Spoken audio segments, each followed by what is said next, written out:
ইরানের আকাশ প্রতিরক্ষা লক্ষ্য করে চলছে একের পর এক ইসরায়েলি হামলা। বিমান থেকে ছোড়া ক্ষেপণাস্ত্রে ধ্বংস করা হয় একের পর এক রাডার এবং মিসাইল সিস্টেম। অপারেশন রাইজিং লায়নের শুরুতেই ইরানের এয়ার ডিফেন্স সিস্টেমকে টার্গেট করে ইসরায়েল। রাজধানীর পাশাপাশি বিভিন্ন সামরিক স্থাপনা এবং পারমাণবিক কেন্দ্রগুলোর আশেপাশে থাকা প্রতিরক্ষা ব্যবস্থায় হামলা চালায় ইসরায়েল। প্রথম ধাক্কাতেই ধ্বংস করে দেওয়া হয় ইরানের প্রতিরোধ সক্ষমতা। শুরুতে এয়ার ডিফেন্স সিস্টেমগুলোতে আকস্মিক হামলা চালানো হয়। এ কারণে আমরা সফল হয়েছি। আমাদের ফাইটার জেটগুলো প্রায় 2.5 ঘন্টা ধরে তেহরানের আকাশে উড়েছে। তেহরান জুড়ে 40টির বেশি লক্ষ্যবস্তুতে হামলা চালায় আমাদের ফাইটার জেটগুলো।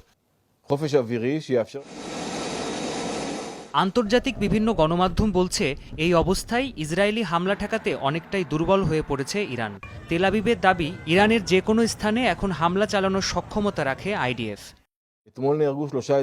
পশ্চিম ইরান থেকে তেহরান পর্যন্ত এখন স্বাধীনভাবে অভিযান চালানো সম্ভব। এই অঞ্চলে হামলার পথে এখন আর কোনো বাধাই নেই।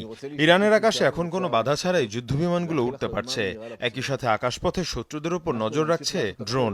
24 ঘন্টায় গুরুত্বপূর্ণ গোয়েন্দা তথ্যের কাজ করে যাচ্ছে সেগুলো। ইরানের আকাশ প্রতিরক্ষার মধ্যে রয়েছে রাশিয়ার S-300, টর M1, বাভার ও খোরদাদের মতো এয়ার ডিফেন্স সিস্টেম। তবুও কেন হামলা প্রতিরোধ করতে ব্যর্থ হলো দেশটি?